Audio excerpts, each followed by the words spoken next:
ऐसा लगता ही नहीं है कि हमारे देश के अंदर कानून का राज है। मैं बतौर पूर्व केंद्रीय शहरी आवास कैबिनेट मिनिस्टर होने के नाते मैं ये कह सकता हूं कि कोई कानून ये इजाजत नहीं देता है कि बगैर नोटिस किसी के भी आशियाने को, किसी के घर को भी गिराया जा सके। कोई कानून ये इजाजत नहीं देता है। और यही नहीं, कोई कानून, कोई पॉलिसी और कोर्ट का भी ये स्पष्ट आदेश है। ये मेरे पास में कोर्ट का आदेश है 2019 का, और 2019 के अंदर कोर्ट ने, डबल बेंच ने आदेश दिए जिसको सुप्रीम कोर्ट ने अपहोल्ड किया, और जिसके अंदर बड़ा स्पष्ट ये कहा गया है कि किसी को भी बगैर नोटिस दिए नहीं उसका मकान गिराया जा सकता है। ये कोर्ट के आदेश हैं जो कि आज मैं यहाँ पर लेकर के आया हूँ। और जब कोर्ट के आदेश हैं, भारत सरकार की पॉलिसी है कि बगैर नोटिस किसी को नहीं हटाया जा सकता है, गिराया जा सकता है, तो क्यों ये काम यहाँ पे कल हुआ है।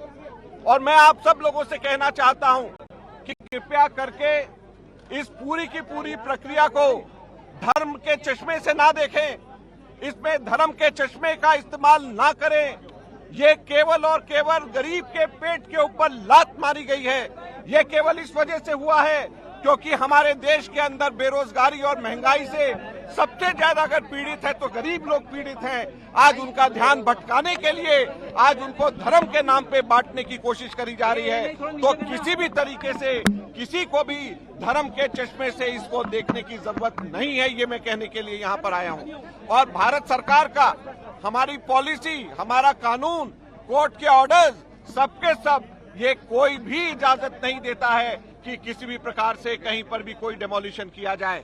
ये मेरे पास एक और आदेश है 1991 का, फिर 2015 का उपराज्यपाल का, कि कोई भी धार्मिक जगह, चाहे वो मंदिर हो, मस्जिद हो, गुरुद्वारा हो, जब तक एलजी की रिलीजियस कमेटी उसको अप्रूवल नहीं दे सकती, उसका ईंट भी कहीं पर नहीं हटाया जा सकता। ये मेरे पास में 1991 का और 2015 के आदेश है। ये कोर्ट का आदेश है। और मैं भारत सरकार का पूर्व आवास मंत्री खुद ये कह रहा हूं कि कोई पॉलिसी नहीं है कि बगैर नोटिस दिए किसी को भी हटाया जा सकता है। हम लोगों ने अपने समय के ऊपर आजीविका संरक्षण कानून रेहड़ी पट्टी वालों के लिए पास किया था कि जब तक के सर्वे ना हो जाए किसी भी रेहड़ी पट्टी वाले को उजाड़ा नहीं जा सकता। तो क्यों आज यहाँ पर रेहड़ी पट्टी वालों को, गरीब लोगों को उजाड़ा जा रहा है। आज जो उजाड़ा जा गया है, जो कार्रवाई यहाँ पे हुई है, वो कोई हिंदू या मुसलमान या सिख या ईसाई नहीं, बल्कि गरीब लोग थे। और हम गरीबों के साथ हैं, कांग्रेस पार्टी गरीबों के साथ है। ये कहने के लिए आज हम यहाँ पर आए हैं, आप सब लोगों के बीच में, जहांगीरपुरी में लोगों से मिलने के लिए यहाँ पर आए हैं। Are you being stopped by the police here? We were stopped by the police, but police has been cooperative so far, and we would like to meet victims as many victims as possible. We also, police has cooperated to us at least so far, and we just want to meet the victims if they allow us to meet the victims. And we have come here to tell the victims that the Congress party is with them. We have come here to tell the people that please don't look it through the prism of religion. This is something which has happened. The poor people have been subjected to such atrocities. The poor people have been subjected to bulldozer. Please don't look it through the prism of religion. This is the poor people who have been subjected to such.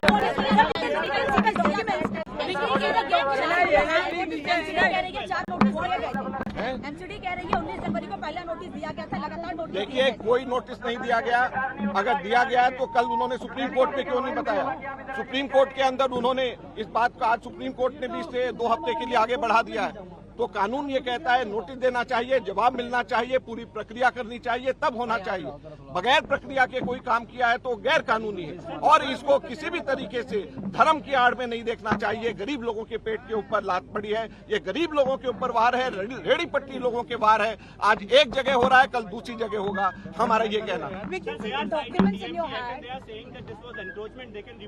No, I am the former Union Urban Development Minister. All the MCDs, all the corporations were under me. And as a responsible former cabinet minister, I am saying that there is no such law, no such policy, no such rule which allows anyone to take demolitive action without any notice. And these are the Supreme Court orders. This is Ajay Makan versus Government of India, 2019 judgment, wherein the court has said you can't demolish any structure without giving them proper opportunity to be heard. Sir, the senior advocate in the court had argued that the only one community was targeted, but at the same time, Nageshwar Rao has stated What I would like to say is, we don't look it through the prism of religion. What we are seeing is that poor people, they were not given opportunity to be heard. Atrocities have been committed on them by the municipal corporation. The street vendors' right to protection of livelihood act gives protection to the street vendors, irrespective of religion. So when all these people are being given protection, why action is being taken against these poor people? सवाल तो ये भी हो रहा है कि 16 तारीख के बाद जो मिलने के अभी तक नहीं, लेकिन पुलिस कोऑपरेट कर रही है। इजाजत देंगे तो हम मिलेंगे। हमारा ये कहना है बड़ा सीधा कि गरीब लोगों के ऊपर वार नहीं होना चाहिए, और ये इसलिए हो रहा है क्योंकि आज महंगाई और बेरोजगारी से गरीब लोग पीड़ित हैं।